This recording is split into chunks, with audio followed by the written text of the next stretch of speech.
आप सभी को मेरा नमस्कार। तो दोस्तों, आज मैं आपके लिए इस वीडियो में बैसाख की चौथ माता जी की व्रत कथा लेकर आई हूँ। तो प्रेम से बोलिए चौथ माता जी की जय हो। किसी गांव में एक सेठ और सेठानी रहा करते थे। उनको एक बेटा और बहू थी। बहू बर्तन मांजकर पानी डालने नीचे जाती तो आस पड़ोस की औरतें उससे पूछती कि आज खाने में क्या खाया है, तो वह कहती कि बासी कुसी तरबासी। एक दिन जब वह बर्तन मांजकर पानी फेंकने गई तो रोजाना की तरह औरतों ने पूछा कि आज क्या खाया, तो फिर उसने वही जवाब दिया कि बासी कुसी तरबासी। उस दिन सेठ के बेटे ने नीचे उतरते हुए उसकी यह बात सुन ली और मन में सोचने लगा, अभी तो यह ताजा भोजन करके आई है, फिर भी इसने दूसरों को बासी कुसी क्यों बताया। दूसरे दिन उसने माँ से कहकर खीर खांड का भोजन बनवाया। माँ, बेटा और बहू तीनों ने बड़ी प्रसन्नता के साथ भोजन किया। बहू बर्तन मांजकर पानी को नीचे डालने गई तो पीछे पीछे उसका आदमी भी गया। आज भी हमेशा की तरह औरतों ने पूछा कि आज खाने में क्या खाया, तो उसने वही जवाब दिया कि बासी कुसी तरबासी। उसके आदमी को बहुत गुस्सा आया। आज तो मेरे सामने खीर खांड का भोजन किया, फिर भी यह बासी कुसी बता रही है, इसमें क्या रहस्य है। इस बात को समझने के लिए वह रात का इंतजार करने लगा। जब रात हुई और बहू कमरे में आई तो उसके आदमी ने पूछा कि आज तूने खीर खांड का भोजन किया, फिर भी पड़ोसी औरतों को बासी कुसी क्यों बताया। तब बहू मुस्कुरा कर बोली कि आपके दादा परदादाओं की कमाई है, तो वह बासी कुसी हुई या नहीं। यह सुनकर उसके आदमी परदेश जाने की सोचने लगा। तब सुबह उठकर माँ से बोला कि माँ, मैं कमाने के लिए परदेश जाऊंगा। माँ ने कहा, अपने पास बहुत धन है, तुझे परदेश जाने की क्या आवश्यकता है। लेकिन बेटे के जिद करने पर माँ ने उसे परदेश जाने की स्वीकृति दे दी। वह कमाने के लिए परदेश चला गया। वहाँ उसे एक सेठ के यहाँ नौकरी मिल गई। कुछ ही समय में वह सारा काम काज करने लग गया। सेठ अपना सारा कारोबार उसे स्वयं सौंपकर स्वयं तीर्थ यात्रा पर चला गया। इधर सास ने बहू से कहा रखा था कि दियों को बुझावे तो चूल्हे को मत बुझाना, और चूल्हा बुझ जावे तो दिए को मत बुझाना। लेकिन एक दिन दोनों अग्नि बुझ गई तो बहू पड़ोस में अग्नि लेने गई।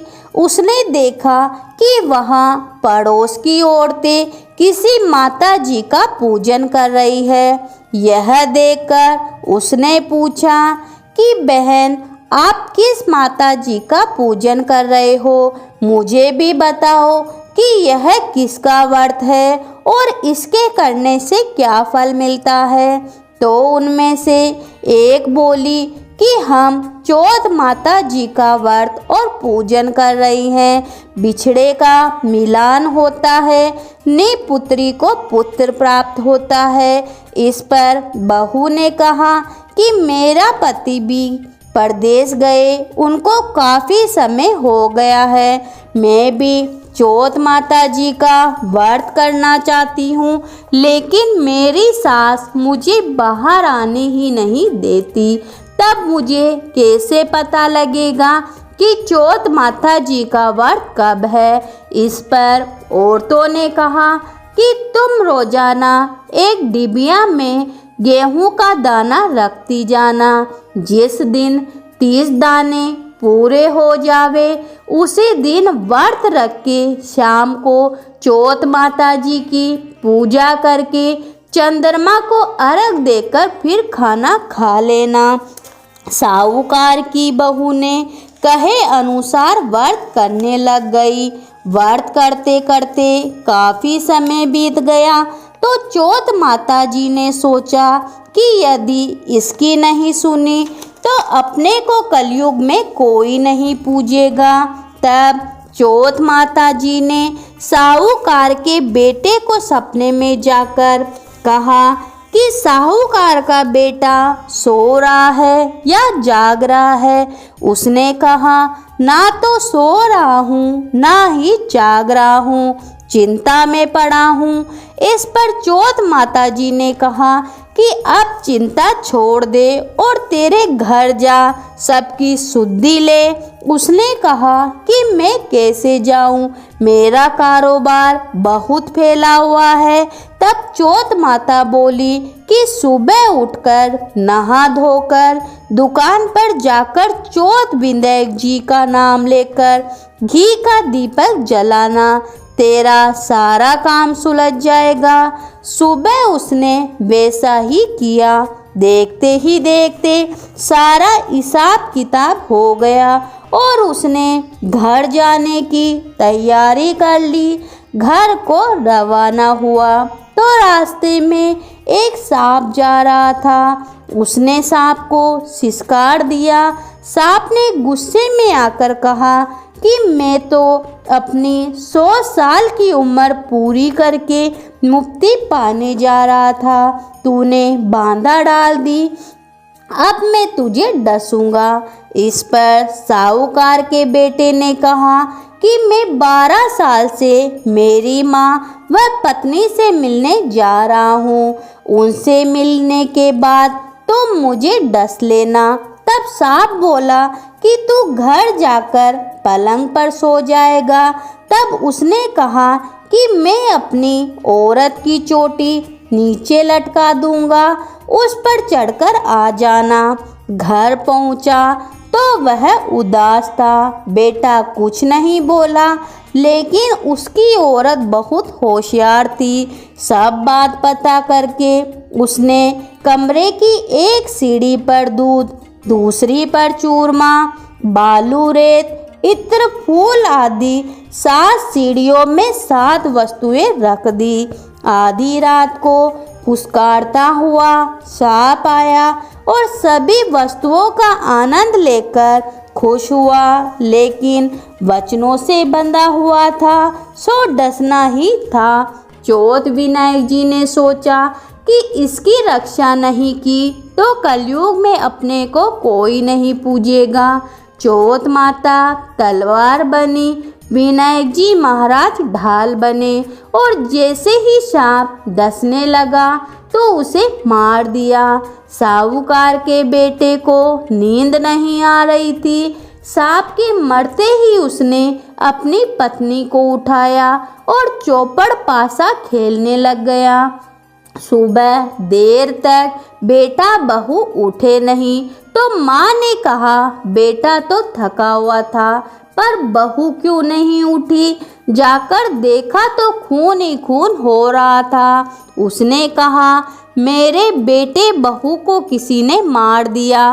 तब अंदर से बेटा बोला कि माँ हमारा बेरी दुश्मन मरा है, यहाँ सफाई करवाओ तब हम बाहर आएंगे। माँ ने वहाँ सफाई करवाई, वे बाहर आए।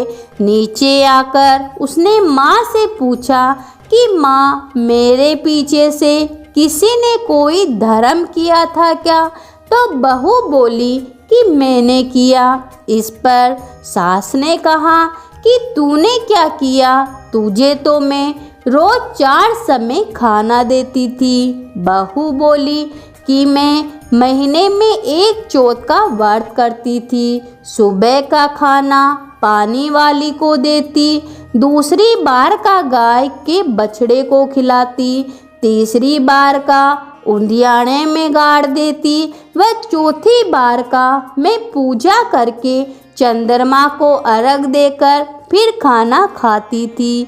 मैंने पूजा के लिए बनिए की दुकान से घी गुड़ मंगवाया, सो उसका जाकर हिसाब करो। सास ने पानी वाली से पूछा तो उसने कहा कि महीने में एक दिन मुझे रोटी देती थी। बछड़े से पूछा तो उसके मुंह से फेंक के फूल गिरे। उधियाने खोदा तो रोटी के सोने के चक्कर निकले। बनिए से पूछा तो उसने भी हाँ कह दी। महीने में एक बार मेरे से घी गुड़ मंगवाती थी। फिर बहू ने कहा कि मुझे अब बैसाख की चौथ का उद्यापन करना है। सास बहू ने चौथ माता जी का व्रत व उद्यापन धूमधाम से किया और आराम से जीवन बिताया।